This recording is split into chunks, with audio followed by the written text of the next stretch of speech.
Friends, आज की इस वीडियो में मैं आपको बताऊंगा कि ई श्रम कार्ड बेसिकली है क्या, इसकी एलिजिबिलिटी क्या है, बेनिफिट्स क्या हैं, क्या स्टूडेंट्स इस कार्ड को बनवा सकते हैं, अगर कोई स्टूडेंट इस कार्ड को बनवा लेता है तो क्या उसकी स्कॉलरशिप इसकी वजह से सफर कर सकती है, अगर फ्यूचर में उसे कोई गवर्नमेंट जॉब मिलेगी तो क्या उसकी वजह से कोई प्रॉब्लम हो सकती है। ऐसे हाउसवाइफ जो हमारी हैं, क्या वो इस कार्ड के लिए एलिजिबल हैं, क्या ये कार्ड सिर्फ मजदूरों के लिए है, ये ई श्रम कार्ड और लेबर कार्ड क्या एक ही है, और एंड पे मोबाइल की मदद से स्टेप बाय स्टेप मैं आपको बताऊंगा कि इस ई श्रम कार्ड को बनाने का तरीका क्या है। तो चलिए शुरू करते हैं। मेरा नाम है सियाद खान और आप देख रहे हैं Khan speaks. Ministry of labour and employment ने 26 अगस्त 2021 यानी कि 4-5 महीना पहले ई श्रम नाम से एक पोर्टल लॉन्च कर दिया, जिसकी मदद से वो अनऑर्गेनाइज्ड वर्कर्स, मतलब वो वर्कर्स जो किसी भी प्राइवेट या गवर्नमेंट ऑर्गेनाइजेशन के साथ लिंक्ड या फिर रजिस्टर्ड नहीं है, उनको इलेक्ट्रॉनिकली इस ई श्रम पोर्टल पे रजिस्टर किया जा सके उनके आधार कार्ड की मदद से। जब आप ई श्रम पोर्टल पे रजिस्टर हो जाएंगे तो आपको एंड पे एक ई श्रम कार्ड मिलेगा,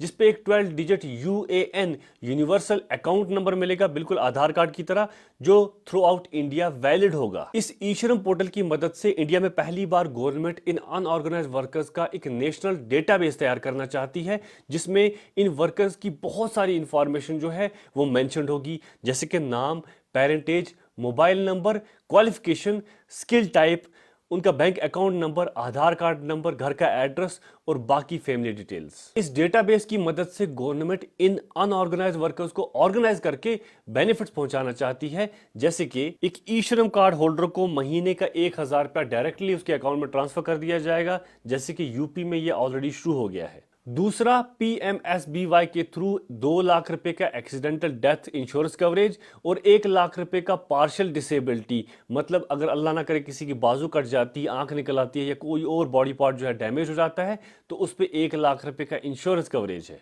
तीसरा, इन वर्कर्स को जितनी भी गवर्नमेंट की तरफ से सोशल सिक्योरिटी स्कीम्स हैं, जैसे कि पीएम जीवन ज्योति बीमा, सुरक्षा बीमा योजना, अटल पेंशन योजना और बहुत सारी ऐसी योजना जो है, उनसे इनको डायरेक्टली बेनिफिट पहुंचाया जाएगा पैरामीटर्स के अकॉर्डिंग, और इन्हें टाइम टू टाइम नोटिफाई भी करवाया जाएगा डिफरेंट स्कीम्स और डिफरेंट बेनिफिट्स के रिलेटेड, क्योंकि अब गवर्नमेंट के पास इनकी सारी की सारी इंफॉर्मेशन अवेलेबल है। उसके बाद इन वर्कर्स का डेटाबेस जो है वो डिफरेंट प्राइवेट और गवर्नमेंट स्टेक होल्डर्स और एनजीओ के साथ शेयर किया जाएगा, ताकि इन वर्कर्स को जॉब्स और डिफरेंट वेलफेयर स्कीम्स का बेनिफिट मिल सके। फ्यूचर में किसी भी नेशनल क्राइसिस के टाइम पे, जैसे कि कोविड-19 के टाइम पे, इन वर्कर्स को फाइनेंशियल हेल्प भी की जाएगी डायरेक्टली इनके अकाउंट में पैसा ट्रांसफर करके। अब जहां पे इस ई श्रम कार्ड की एलिजिबिलिटी की बात आती है, तो सबसे पहले आप सिटीजन ऑफ इंडिया होने चाहिए, आपकी एज जो है वो 16 to 59 होनी चाहिए, आप एक अनऑर्गेनाइज्ड श्रमिक होने चाहिए। ई श्रम हिंदी अल्फाज श्रमिक से निकला है, जिसका मतलब है लेबर, मतलब अगर आप एक ऐसे बंदे हैं जो अपनी मेहनत, अपनी फिजिकल स्ट्रेंथ,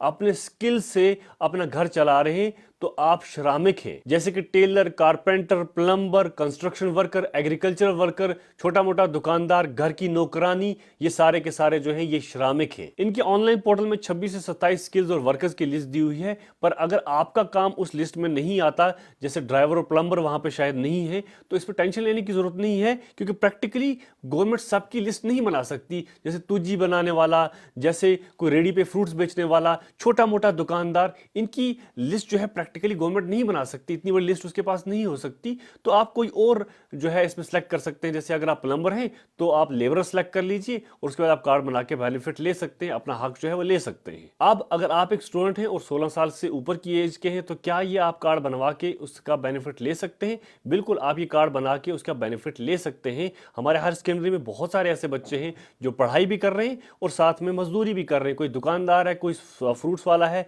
कोई लेबरर है, तो वो ये कार्ड बना के बेनिफिट ले सकते हैं, अपना हक ले सकते हैं, और इसकी वजह से उनके स्कॉलरशिप पे कोई असर नहीं पड़ने वाला। और फ्यूचर में अगर उनकी जॉब लगती है तो ऑटोमेटिकली आपका जो ई श्रम कार्ड जो है इसमें आपको ब्लैकलिस्ट कर दिया जाएगा और उसका बेनिफिट आना बंद हो जाएगा। पर यहां पे मैं आपको बताना चाहूंगा कि अगर आप एक स्टूडेंट हैं और फाइनेंशियली साउंड फैमिली से हैं, तो प्लीज ये कार्ड बिल्कुल भी नहीं बनवाइएगा। जस्ट बिकॉज आप स्टूडेंट हैं, आपके पास जॉब नहीं है और लालच के लिए आप 1,000-1,200 रुपए के लिए ये कार्ड आप बनवा लें, तो आप किसी और का हक खा जाएंगे। उसकी वजह यह है कि इंडियन सर्विस के हिसाब से अभी तक 38 करोड़ ही अनऑर्गेनाइज्ड वर्कर्स हैं, और अभी ई श्रम कार्ड सिर्फ 38 करोड़ वर्कर्स के लिए ही बनेगा। अगर लालच के लिए आप किसी और का स्लॉट फिल कर जाएंगे तो आप किसी का हक खा जाएंगे। तो ऐसा बिल्कुल नहीं कीजिएगा। पढ़ा लिखा होने की वजह से ये आपका फर्ज बनता है कि आपके घर के अंदर कोई दूध वाला आता है, कोई छोटा मोटा दुकानदार है, कोई मजदूर है, उसे अवेयर कीजिए, उसका मोबाइल लीजिए, बोलिए कि आजा मैं तेरा ई श्रम कार्ड बना के देता हूं, तुझे तेरा हक दिलाता हूं। ये आपका फर्ज है, वो हेल्प कीजिए। उल्टा आप उनका हक खा जाएंगे, ये बिल्कुल गलत है। अगर आपसे एक स्टूडेंट है, साथ में मजदूरी भी कर रहे हैं, अपने घर को पाल रहे हैं, तो आप कार्ड बनाइएगा, वरना ये कार्ड नहीं बनवाइएगा। अब जहां पे हाउसवाइफ की बात आती है तो उनकी सिचुएशन भी बिल्कुल सेम है। हाउसवाइफ जो है वो 16 साल से ऊपर की है, कोई गवर्नमेंट जॉब नहीं है। अगर कार्ड बनवा लेती हैं आधार कार्ड की मदद से तो बेनिफिट मिलेगा, पर किसी और का हक खा जाएंगी। अब जहां पे गवर्नमेंट एम्प्लॉयज की बात आती है तो गलती से भी ये कार्ड नहीं बनवा देना। ये कार्ड जो है आधार कार्ड की मदद से बनता है, उसके साथ लिंक्ड है, बहुत बड़ी प्रॉब्लम हो जाएगी। अब जहां पे लेबर कार्ड की बात आती है तो मैं आपको बता दूं, लेबर कार्ड और ई श्रम कार्ड जो है डिफरेंट है। लेबर कार्ड के जो एज क्राइटेरिया है वो 18 से 40 है, और उसमें जो आपकी इनकम है वो 15,000 से नीचे होनी चाहिए। तो ये दोनों डिफरेंट है, दोनों बनवा लीजिए अगर आप एलिजिबल हैं। अब इस ई श्रम कार्ड को बनाने का तरीका क्या है? सबसे पहले तो आपके पास एक आधार कार्ड होना चाहिए, एक मोबाइल नंबर होना चाहिए जो आधार कार्ड के साथ लिंक्ड है, आपके पास एक प्रॉपर बैंक अकाउंट होना चाहिए और उसकी डिटेल्स होनी चाहिए आपके पास। इस ई श्रम कार्ड को आप किसी भी CSC सेंटर, खिदमत सेंटर या किसी कंप्यूटर वाले के पास बनवा सकते हैं। अगर आपके पास मोबाइल की नॉलेज नहीं है, वहाँ पे 50-60 रुपये आपको देना पड़ेगा।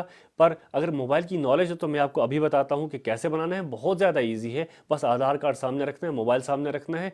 और अगर आप एक पढ़े लिखे इंसान हैं तो प्लीज़ आपके इर्द गिर्द के जो वर्कर्स, मजदूर, ये टेलर्स वगैरह है ना, उनको प्लीज़ ये ई श्रम कार्ड बना के दीजिएगा। ये आपका फ़र्ज है, बीइंग एजुकेटेड पर्सन। और उसमें कोई चार्ज वगैरह भी नहीं लगते, 5-10 मिनट ही लगते हैं। और वीडियो अगर आपको इन्फॉर्मेटिव लग रहा है तो इसे शेयर करना ना भूलें। चलिए मैं आपको बताता हूँ कि कैसे बनाना है। देखिए, सबसे पहले आपको अपना ब्राउजर ओपन करना है और उसमें आपको टाइप करना है ishram.gov.in।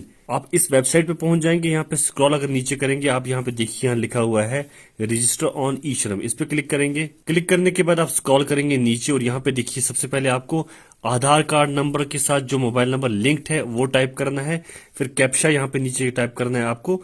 Employees provident fund organisation और जो दूसरे दो हैं उन दोनों पे आपको नो टाइप करना है और सेंड OTP पे क्लिक कर देना है आपको। देखिए आपके मोबाइल पे जब OTP आ जाएगा, OTP एंटर करने के बाद आपको ऐसा पेज नजर आएगा जिसपे आपको अपना आधार कार्ड नंबर जो है वो एंटर करना है। फिर से OTP पे क्लिक करना है, कैप्चा पे क्लिक करना है, I agree to the terms of condition पे मार्क करके सबमिट पे क्लिक करना है। फिर जब OTP आ जाएगा तो आपको OTP एंटर करके वैलिडेट पे क्लिक करना है। देखिए वैलिडेट पे क्लिक करने के बाद मैं इस पेज पे पहुंच जाऊंगा। जब मैं नीचे स्क्रॉल करता हूं तो मेरे आधार कार्ड की पूरी डिटेल यहाँ रिफ्लेक्ट हो रही है, मेरा नाम, पेरेंटेज, सब कुछ।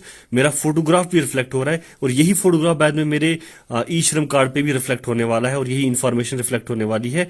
मैं नीचे जाके continue to enter other details पे क्लिक करूंगा तो बाकी इन्फॉर्मेशन मुझे एंटर करनी पड़ेगी, पर मैं यहाँ पे क्लिक नहीं करूंगा क्योंकि वरना मैं रजिस्टर हो जाऊंगा और मैं किसी का स्लॉट खा जाऊंगा। पर मैं यहाँ से आपको बता दूं कि यहाँ से आगे आप जब जाएंगे तो उसके बाद आपको ईमेल आईडी एंटर करना पड़ता है, अपना मैरिटल स्टेटस वहां पे दिखाना पड़ता है, मैरिड है, अनमैरिड है, आपकी सोशल कास्ट OBC है, RB है, क्या है वो एंटर करनी पड़ती है, ब्लड ग्रुप एंटर करना पड़ता है, नॉमिनी की डिटेल्स एंटर करनी पड़ती हैं कि insurance in case of accidental death insurance जो है क्लेम किसको मिलना चाहिए, बेनिफिट, एड्रेस डिटेल्स, आपका ऑक्यूपेशन क्या है, क्वालिफिकेशन क्या है, आपकी स्किल्स कौन सी हैं जो बहुत इंपॉर्टेंट है, क्वालिफिकेशन और स्किल्स जो है और ऑक्यूपेशन इंपॉर्टेंट है।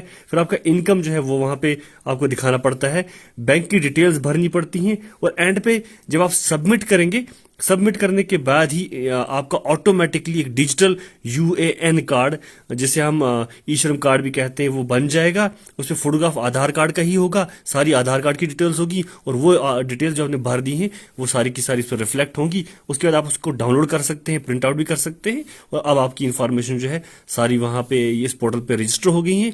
अब आप ई श्रम कार्ड के लिए रजिस्टर हो गए हैं। इसके बाद आपको बेनिफिट्स मिलना शुरू हो जाएंगे। वीडियो पसंद आया हो तो उसे शेयर करना ना भूलें। Thank you.